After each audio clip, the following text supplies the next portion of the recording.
Explore today's must-have trends and innovative styles at Mrs. B's Clearance and Outlet. Shop one-of-a-kind finds in today's must-have trends. Explore wall-to-wall deals, furniture, flooring, mattresses, home accents, seasonal favorites, and more.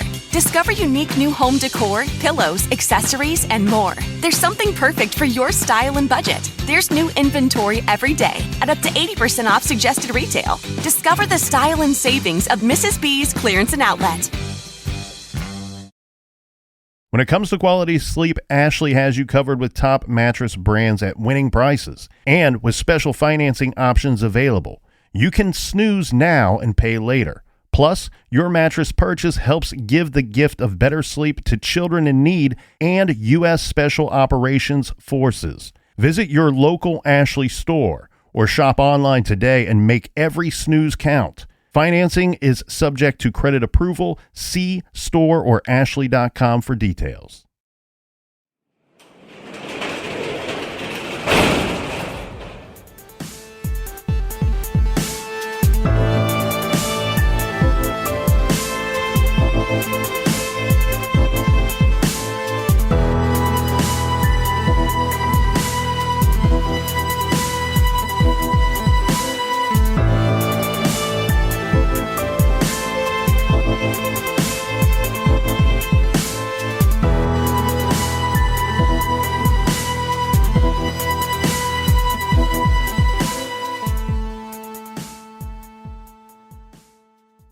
Welcome to True Crime Garage. Wherever you are, whatever you are doing, thanks for listening. I'm your host, Nick, and with me as always, ladies and gentlemen, the team captain of Team Captain. He is, of course, our captain.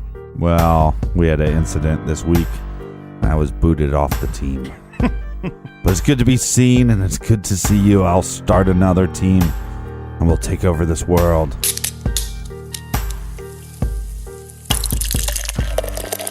Tonight we are drinking Julius. We needed a little sunshine, Captain, and I couldn't bring that to you, so I brought you the very next best thing. Julius by the fine team of awesomeness that is the Tree House Brewing Company.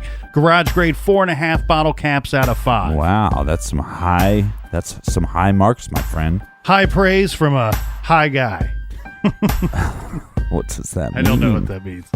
All right. Julius was brought to us by these awesome garage goers. First up, we have Chelsea, who writes, "Thank you for getting me through countless hours of travel." Well, thank you, Chelsea, for having such great taste in beer and great taste in podcasts. Oh my God, watch out for that deer.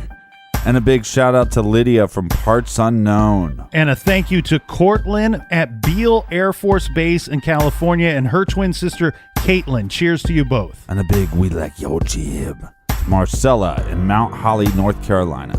And a shout out to Kelsey in Saratoga Springs, Utah. And last but not least, we have Tracy in Minneapolis, Minnesota. So thank you all for filling up the fridge for this week's show. If you want to buy us around for next week, go to truecrimegarage.com and click on the donate button. And we're a little bit behind on the beer shout outs, but we really do appreciate it. Thank you so much for keeping the lights on in the garage. We couldn't do it without you. And also, if you want to follow us on social media, follow us on Instagram, Twitter, Facebook, Untapped, all of that at True Crime Garage. And if you're saving your beer money for yourself and for your own fridge, but you want to help out the show anyway, go to iTunes and please leave us a 5-star review. That's enough of the business, Captain. Everybody gather around, grab a chair, grab a beer. Let's talk some true crime.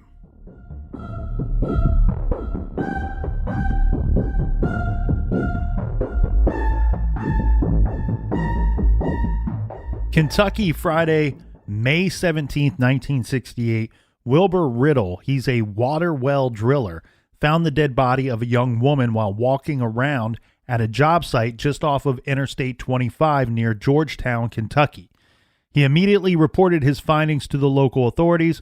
What they found is startling. Someone had killed the young woman and wrapped her in some kind of canvas bag or tarp and tying up the bundle with rope. Inside, the young woman was nude. Cause of death, most likely asphyxiation. With a murdered victim and a homicide investigation underway, the most troubling part for the investigators, they don't know who the woman is. They have received many tips and leads in dozens of missing women reports, yet the victim remains nameless. Newspapers dubbed her Tent Girl because of the material she was wrapped up in. Several had pointed out that it looked like the type of material one would use for a tent or a bag that would carry a tent. Well, Wilbur Riddle retired about 20 years after finding the body, and still 20 years later, they had not identified the woman known as Tent Girl. Wilbur, like the local sheriff and detectives that had worked so hard on the case, still was not satisfied that she had never been identified. Refusing to let the case go cold in his life, Wilbur told his children about him finding the girl and showed them the newspaper and magazine articles when they were old enough to hear of such a tale. One day he told his son-in-law, Todd Matthews. Todd was fascinated by the case. Todd started spending much of his time researching the Tent Girl case, and Captain, you know this feeling. You know how this works.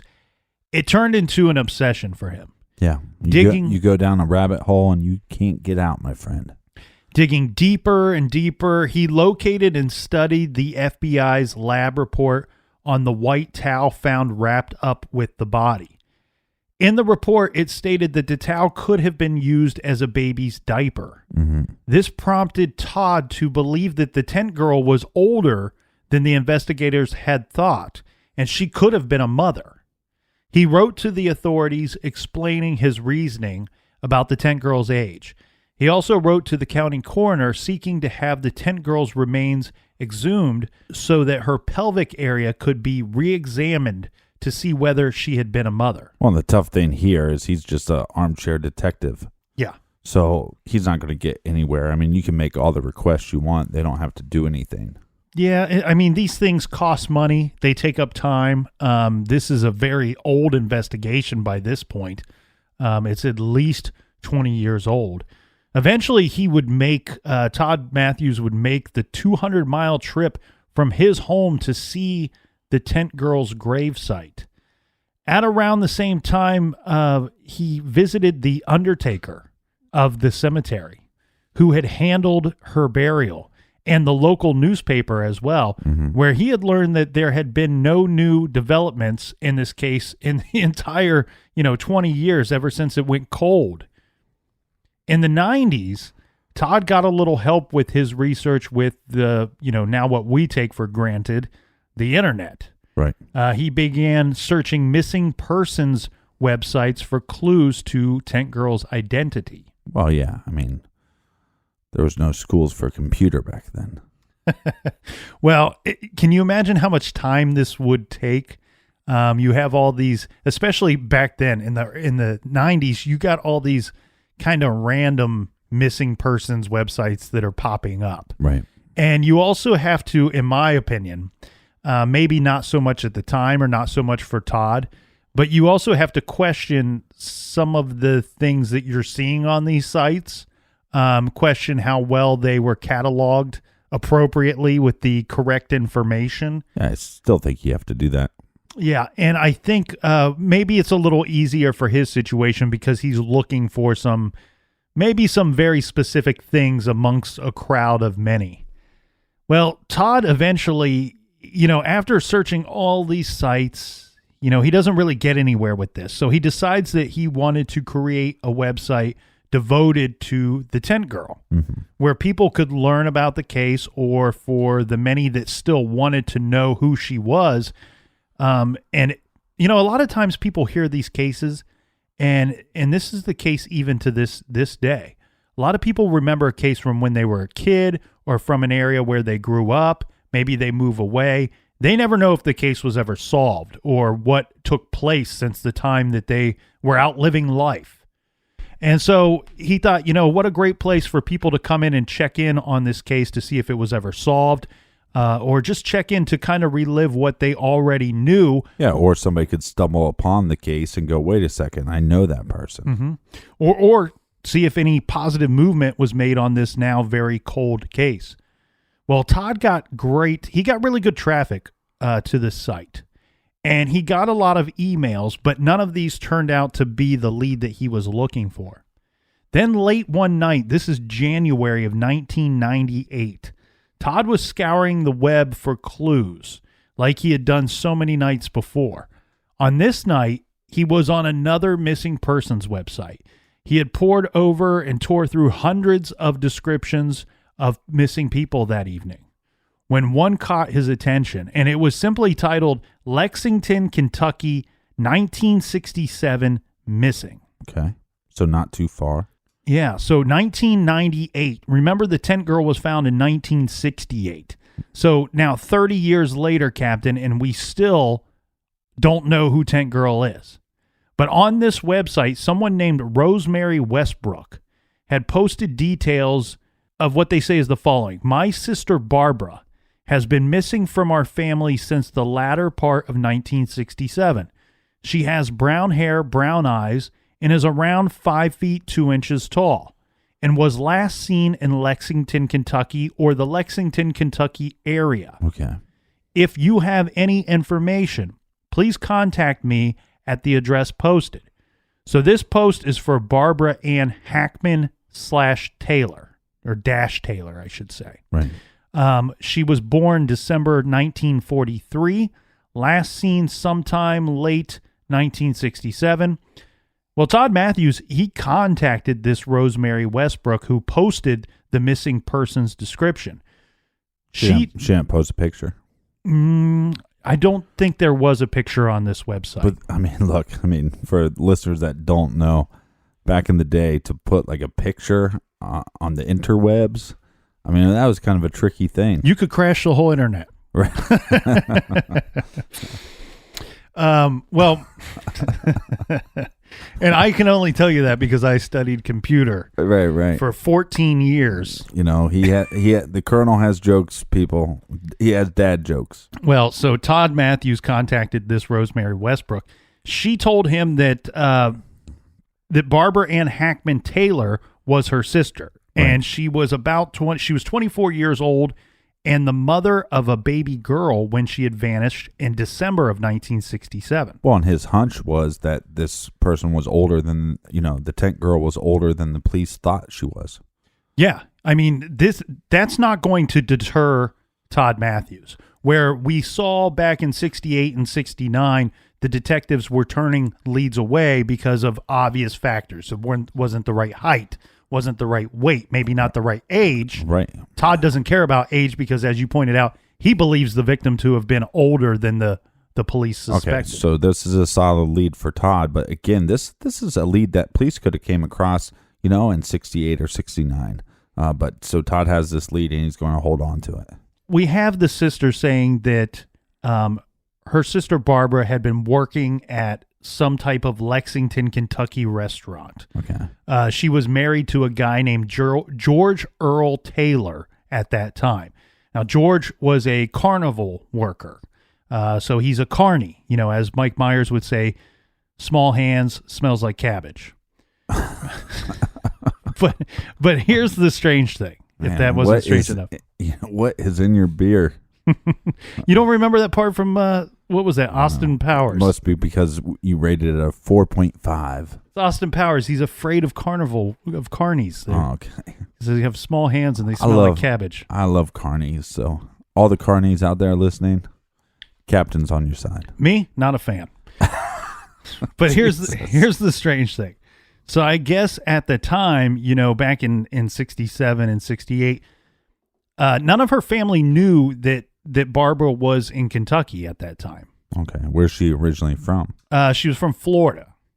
And you say, well, how does this happen? Apparently, Barbara, who actually went by the nickname Bobby to her family, she was seen by her family down in Florida in December of 67 when she visited her family. I'm not exactly sure of who in her family she visited with, and we'll get to that in a moment. But according to her little sister Rosemary, who spoke with Todd, when she was last seen, it was with George Earl Taylor, her husband, right, and with her 8-month-old daughter. And of course, no one reported her as missing at that time either. At some point, another sister of Barbara's had later reported her missing in the state of Florida, because this was the last state that she was known to have lived in. The family was told that Barbara and George were going to North Carolina to live. Yeah, not too far from Florida. And Right. he's going there for a job, I'm assuming. Going there, yep, for a job and to create a whole life there, live their days there, raise their child there. Uh-huh. Neither George nor Barbara ever mentioned anything about Kentucky to any of her family members. And the reason why I wanted to say we would get into that in a moment regarding I don't know who she was there to visit as far as her family goes. She came from a rather large family. Barbara's mom and father had 6 kids. No, I'm sorry. They had 7 children. Wow. So they had 7 children, but at some point there was a flood and there was a tragic accident or some tragedy that took place because of this flood. Her husband, Barbara's father, and Barbara's brother had passed away in this flood. Well, unfortunately, Barbara's mom, with the remaining 6 kids, she couldn't afford them. She couldn't take care of them after losing her husband. Right. So eventually she had to give up her children. The family, I don't know if they were placed separately, but it sounds to me like the family did their best to try to stay close. Obviously, we can understand the obvious obstacle that is going on here. Right. So I don't know how close the family remained at the point when she was last seen in 1967. Well, it's pretty interesting because you wonder why the change of plans, or was the plan to go to North Carolina just a front to begin with? Because, one, the only way you're going to be able to communicate really is a very expensive phone call, expensive trip to go see them. Okay, well, we're going to just tell the family that we're moving to North Carolina, but that doesn't mean we have to move there. Well, the tricky thing, though, too, is, think about George's, Barbara's husband's job. So, and it's a little unclear if, when we say he worked for carnivals, well, usually these things travel around. And so he would be essentially, you would think, traveling around with this carnival that he worked for. Now, was this the only job in his career that he ever had? Probably not.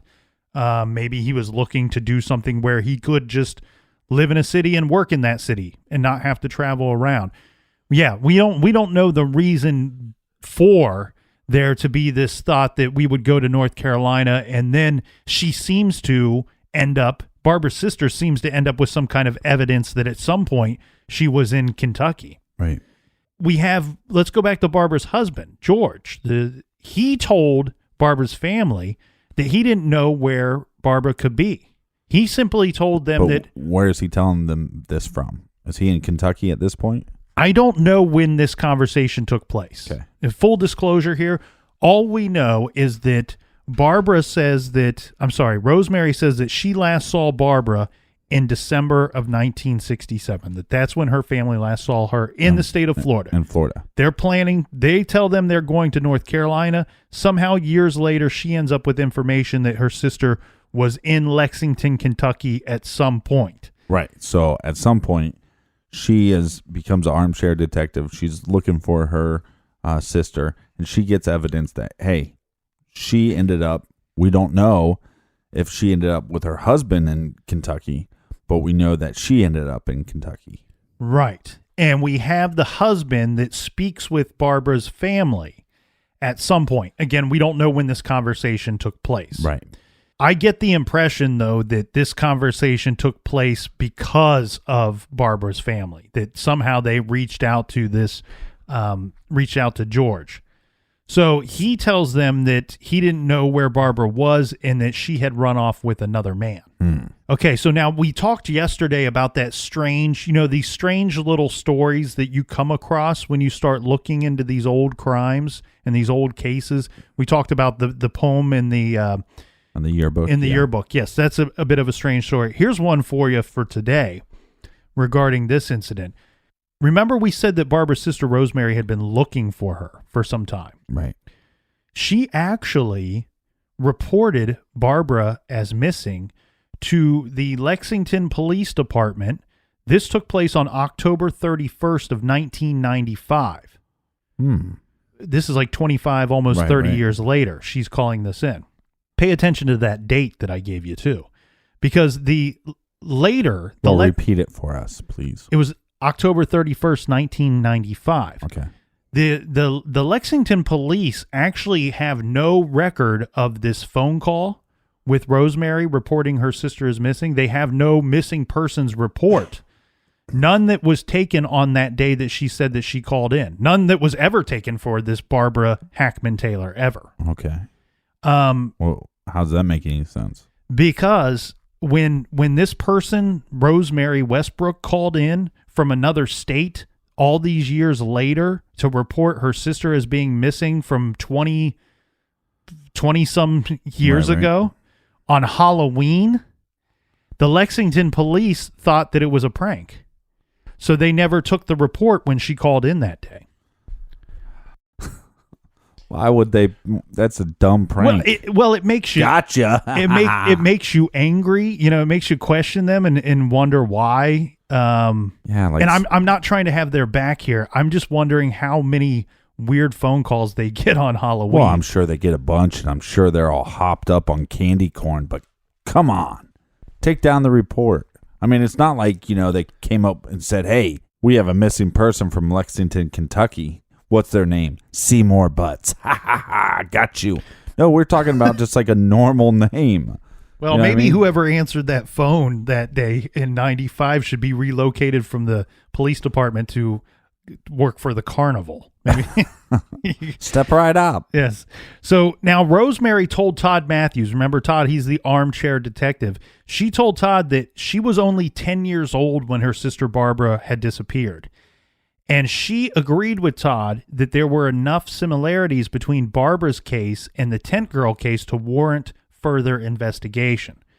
Todd tried to get the proper authorities involved, but they have other cases. So let's go back, because I think you glazed over something. So Barbara was missing basically since she was 10.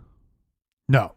Rosemary is Barbara's little sister. Okay. So when Rosemary was 10. Rosemary was a lot younger. She was 14 years younger than her. Barbara was 24, and Rosemary was only 10 last time she saw her sister in 1967. That makes more sense. Sorry. Yeah. He's trying to get the Kentucky authorities involved in this case again. Of course, they have newer cases. They have fresher leads on these new cases. Initially, they weren't going to be jumping through hoops to help out Todd. So Todd Matthews, he did some detective work himself as much as he could.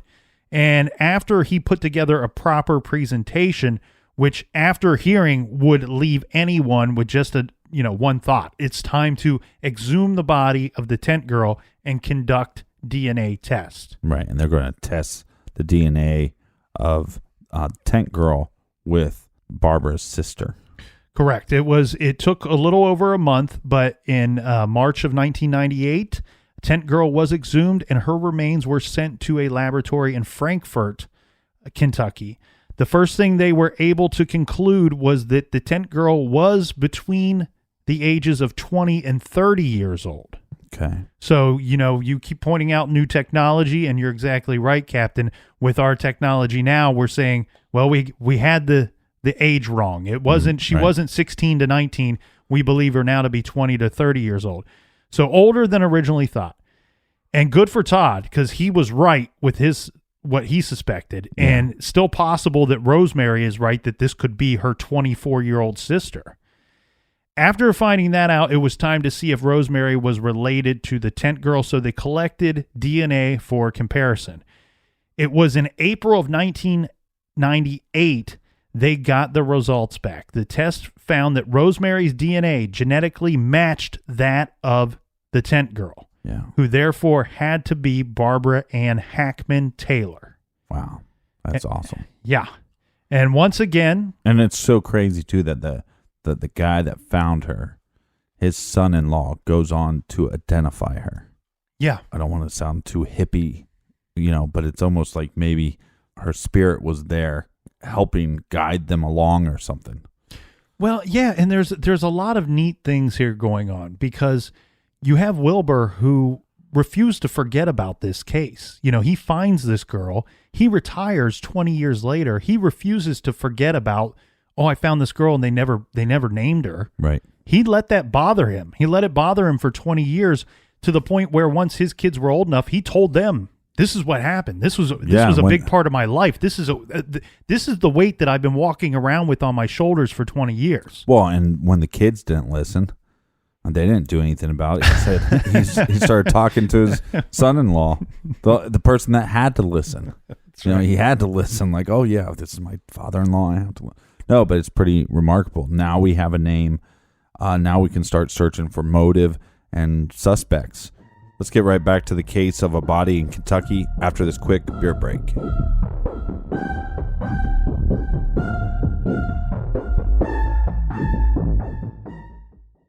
This show is sponsored by BetterHelp. Do you look forward to the holidays? Maybe you struggle with seasonal blues. This time of year can be a lot, and it's natural to feel some sadness or even anxiety about it. But adding something new and positive to your life can counteract some of those feelings. Therapy can be a bright spot, something to look forward to make you feel grounded, and to give you the tools to manage everything going on. If you're thinking of starting therapy, give BetterHelp a try. It's entirely online, designed to be convenient, flexible, and suited to your schedule. Just fill out a brief questionnaire to get matched with a licensed therapist and switch therapists at any time for no additional charge. Find your bright spot this season with BetterHelp. Visit BetterHelp.com/garage today to get 10% off your first month. That's BetterHelp, HELP.com/garage.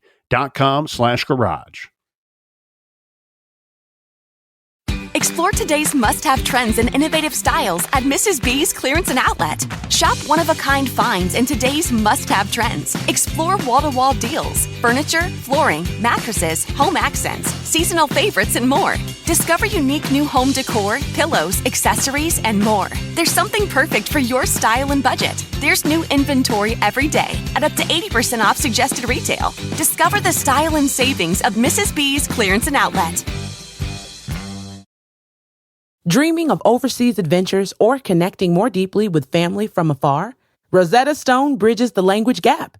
I've tried others, but Rosetta Stone's immersive lessons and voice feedback technology are game changers. Dive into 25 languages by learning intuitively, just like when you were a kid. And here's the holiday sparkle. Grab a lifetime membership now and save 50%. Gift yourself the world. Head to rosettastone.com now and save 50%.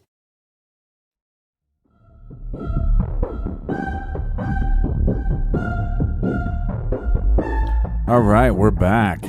And what's that sound? Switching from beer to bourbon. Clinkety clinky. It's my new addiction. All right. Get a hold of yourself. I just love it. Well, okay, so Captain, we have finally 30 years later, and finally we have the identity of the tent girl. Okay, now the authorities. Well, we got some tough questions that need to be answered. Well, and we only really have one lead, really. Yes, because this would be that of her husband. Maybe hopefully they could ask him some questions, straighten out this whole matter. If need be, maybe bring him up on some kind of charges. Mm-hmm.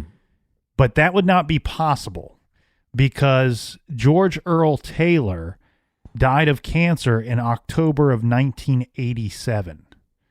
So he passed away 12 years before they even figured out who the tent girl was. Right, and so they can't ask him questions. So all we can go off of is that he claims that she left him for another man.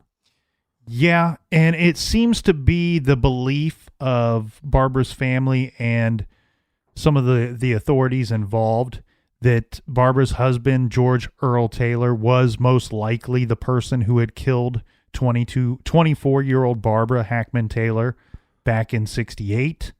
If this is true, he then wrapped up her body in one of his canvas tarps or bags used for carrying his carnival tents from town to town and dumped her in an out-of-the-way spot off of the interstate, hoping that she would decompose as much as possible before anyone found her. I guess he did do a little bit of moving around from time to time, so I guess make it more difficult. Yeah, I guess the thought is if they couldn't ID her, that this would never catch up with him. And then her daughter might not even know that her mother is tent girl. Yeah. You know. Yeah, and the other thought too is, like you said, he simply tells her family, Barbara's family, that she ran off with some other guy, and he's got to believe that they would accept this theory because, heck, she had run off with him when they claimed to have been going to North Carolina. Right.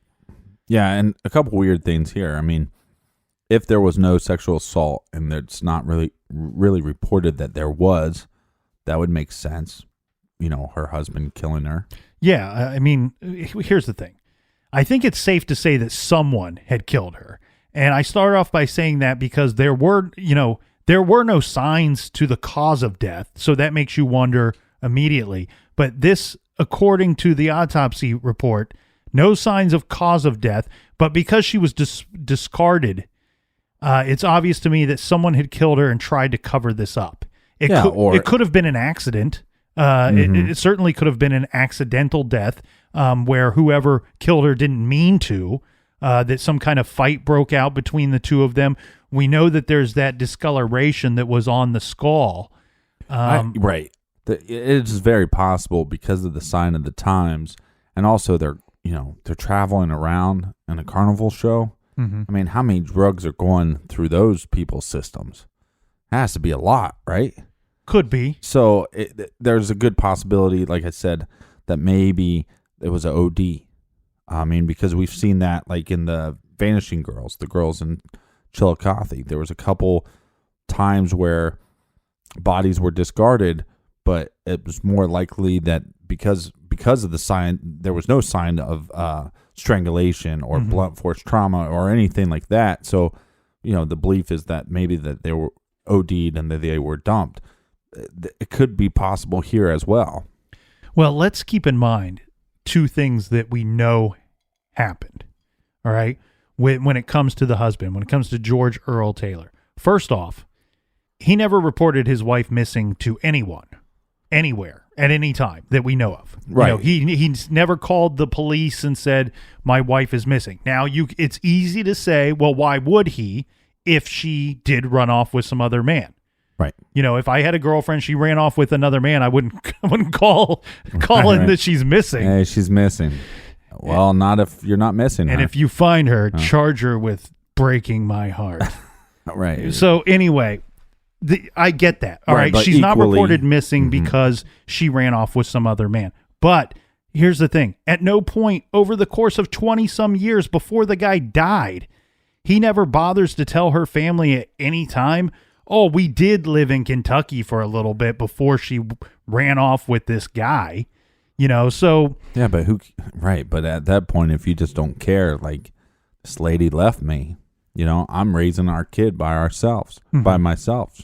It'd be interesting to locate the daughter and to find out what she knew. No, but what I mean is we know that a conversation happened between somebody in Barbara's family and George Earl Taylor.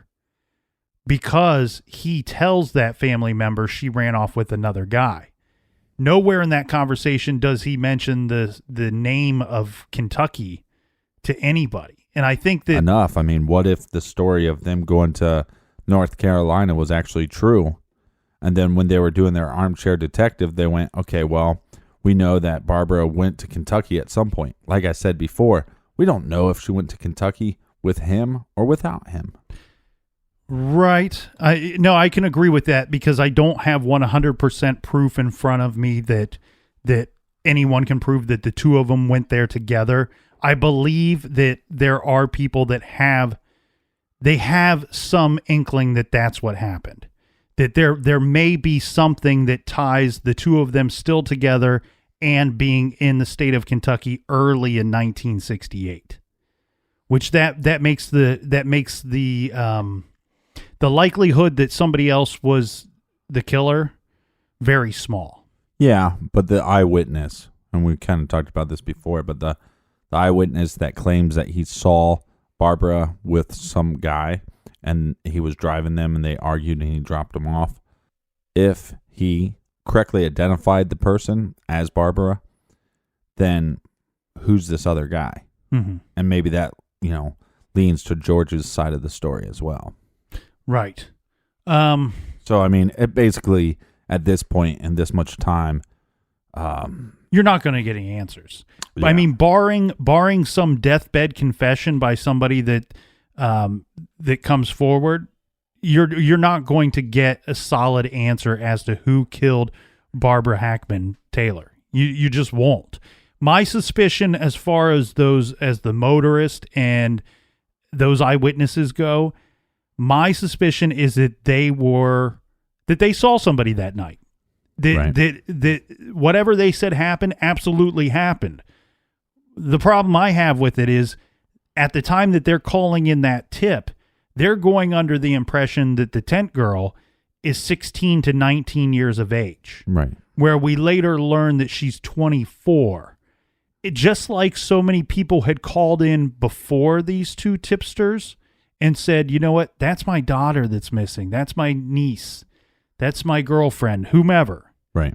I mean, there were dozens and dozens of these people calling in saying that that's my loved one. And none of those turned out to be correct. So my thought is that those two tipsters were just wrong, just like all those other people that had called in before them. And I think that had they known... Well, they're not wrong. They're just wrong on the person that they saw. Right. Thank you for clearing that up. They're right in what happened, and what they're reporting is true. They've just misidentified this person as being the tent girl. A lot more hitchhikers back then. And here's my thing too. I think that had they known in 1968 that this woman was 23 or 24 or 25, if they had the age more correct on this, then it probably would have been solved a lot earlier. I mean, every record of her that was on paper and on databases and on websites and computers for all these years had her listed as 16 to 19. Yeah, I wonder where the investigation would have went if they would have been able to identify her that quickly too, because then, like we said, we have a link back to George, her husband. Mm-hmm.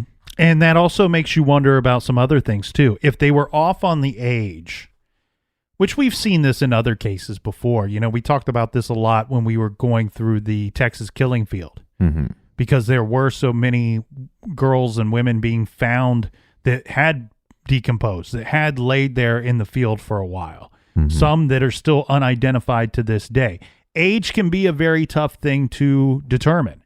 However, I think that also leads you to believe that there were probably other misconceptions about what they had found, about the remains that they had found.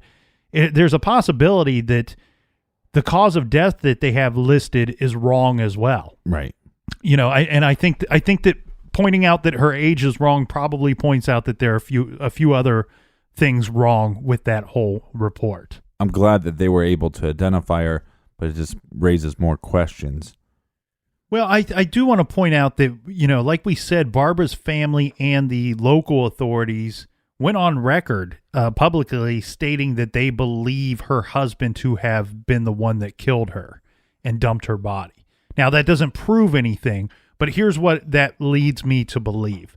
It leads me to believe that somehow and somewhere, they didn't just make the identification on Tent Girl and then go, oh, her husband's dead. Oh, well, that's it. We can't do anything with this. They would have still spoke to people. They would have looked and said, does this give us any leads? Is there anybody that we can go out to and talk to now that we're armed with this information? So they would have done that, and then they may have been able to determine, if they could determine that the two of them were both present in the state of Kentucky in early 1968, I think that's where you just go, okay, in the court of law, could you get a conviction here? No. But in the garage, it looks like... Well, from Nick? It looks like, yeah, but... he hands out convictions all the time. That's right. It looks to me like the probability of George Earl Taylor having killed his wife is so much higher than the possibility of it being a stranger. And don't Google him, because when you do, you're going to get a different George Earl Taylor. And he actually murdered two of his wives. Well, I think what you end up finding is just Earl Taylor. Right. I don't think you get a George Earl Taylor, which we were not able to confirm that it's the same person. It actually is not the same person. It can't be the same person. No, we know that. The guy, I think, was sentenced in like 19. But this guy was a wife killer. Right. He killed like 2 wives. So right when you look it up, you go, oh, well, of This course makes it sense. was this guy. But yeah, no, he just wrong killed his guy. first wife that nobody even knew about. But yeah, that's not the case. So what happens with the other people in this case? Well, so we have Todd Matthews. Good for him. Cheers to you, Todd. Yes. Cheers. Yes, because here's the thing. After all of Todd Matthews' hard work and determination, he believes, too, that George Earl Taylor was the killer. He believes that George Earl Taylor's tale that Barbara had left him for another man was just simply a way to cover up and to hide his crime. He does state that Barbara's death could indeed have been an accident and that he, the husband dumped the body. But I'll tell you what, Captain, you want to talk about web sleuthing. This here, Todd Matthews, is the man. I mean, while we don't have a conviction, he still solved a 30-year mystery. Right. So Wilbur's son-in-law, Wilbur Riddle's son-in-law, he put a name to the woman that he had found 30 years before. Now, Todd Matthews, he says, I kind of like this. He says, Riddle's riddle had been solved. And Wilbur Riddle paid tribute to his son-in-law, saying that Todd Matthews, has put in more than 1,000 hours on this case. There is no one in law enforcement. There's no law enforcement office that had worked harder on any case than he did on this one. Very good for him. So giving him very high praise. The story of the tent girl inspired the creation of the Kentucky State Medical Examiner's Office back in 1968. And in more recent years, Todd Matthews, he got involved with a project called Eden, which I guess is just EDAN, which stands for Everyone Deserves a Name.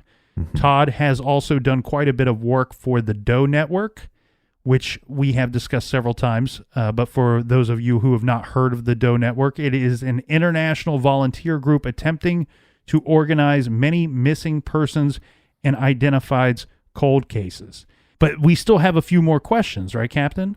Because what became of this 8-month-old daughter that was last seen? Now, I couldn't find any news stories. I was looking for news stories that would be like, woman in this area finally finds out who her mother really was. Right. I couldn't find any news stories like that. If anybody is local to this case and knows of those and wants to send them our way, please do so at truecrimegarage.com. But what I did find was I went and I looked at the current headstone for the tent girl, which we now know as Barbara Hackman Taylor. And on that headstone, it says loving mother, grandmother, and sister. So I'm guessing that the 8-year-old daughter grew up to have a normal life, as normal as you can without having your mother around.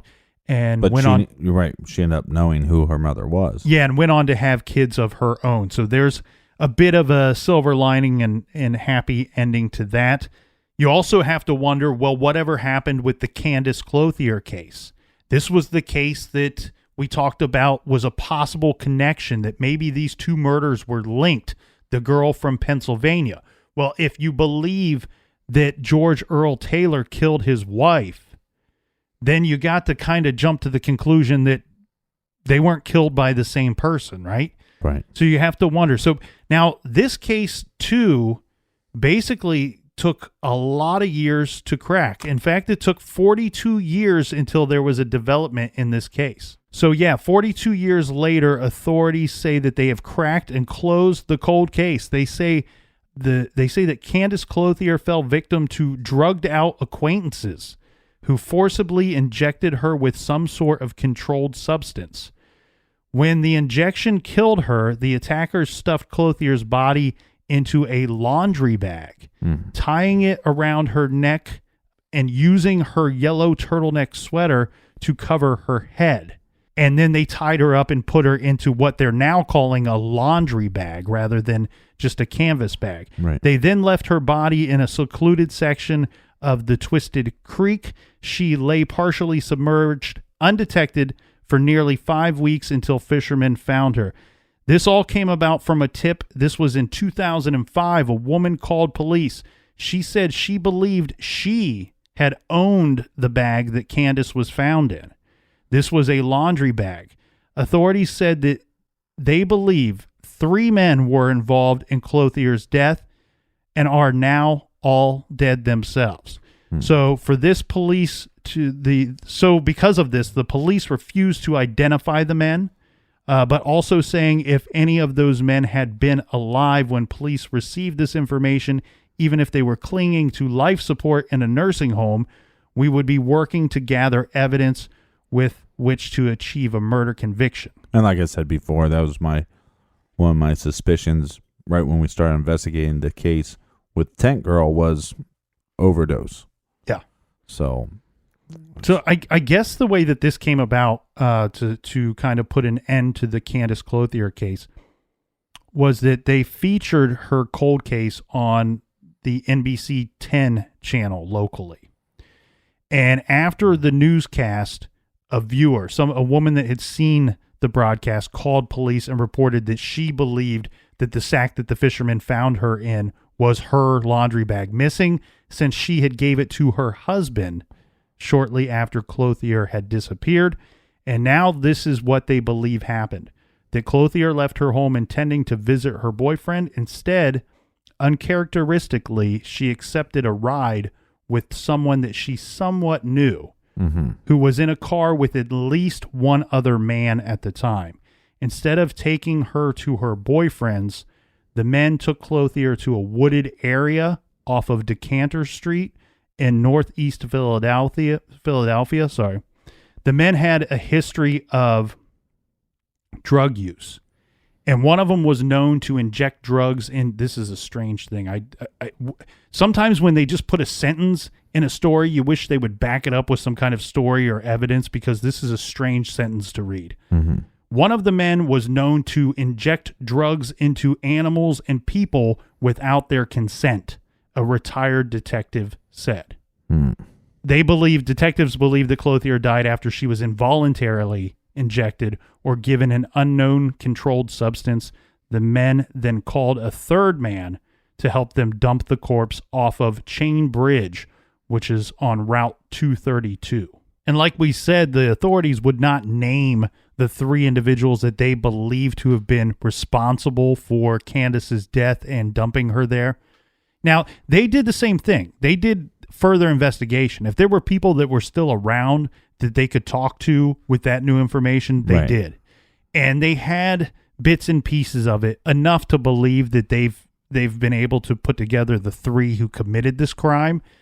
The interesting thing, though, here, Captain, is while we don't have a conviction, and while they won't name these guys because they died, they did go on to say that the trio that they blamed for Clothier's death, they were among those that were interviewed decades ago when the case was still very active. Yeah, that's very interesting. I'm glad for both of those cases that there is some closure for the family and for the victims as well. Well, and it's a little bit of a light at the end of the tunnel kind of situation in both those cases, right? And here's a little inspiration too. This case should be inspiration to anybody that's out there looking for a lost one. You know, we have Rosemary Westbrook, who was able to finally locate her sister, even it being a sad truth, a sad ending, but it's probably what she had expected all this time. But she's able to get answers 30 years later. And then you also have the armchair detective who gets completely obsessed with a case, and he's one of the lucky ones that gets some resolve and some answer to his mystery that he was working on. Right. So the moral of the story is, if you're sitting there at work and you're diving down rabbit holes and you think to yourself, maybe I can solve it. And then one day you think to yourself, why am I doing this? Keep going. Maybe you're the one that's going to crack a case. It's the old don't give up, don't ever give up, right, Captain? Yeah, or take a lot of naps. Do we have a recommended reading for this week? This week we are recommending Garden State Gangland, The Rise of the Mob in New Jersey by Scott Dietschy. The mafia in the United States might be a shadow of its former self, but in the New York and New Jersey metro area, there are still wise guys and wannabes working scams, extorting businesses, running gambling, selling drugs, and branching out into white-collar crimes. And they are continuing a tradition that's over 100 years old. Some of the most powerful mobsters on the national level were from New Jersey, and they've spread their tentacles down to Florida, across the Atlantic, and out to California. And many of the stories that have never been told are in this book, The Garden State Gangland, The Rise of the Mob in New Jersey. And you can find that title with the rest of our recommended titles at truecrimegarage.com. Click on the recommended page. Yeah, we're not doing the Amazon banner anymore. They kicked us out. So just go to Amazon on your own time, or go wherever you want, wherever books are sold. All right. Thanks for listening. Thanks for telling a friend, you crazy people. All right. We'll see everybody back here in the garage next week. Until then, be good, be kind, and don't litter.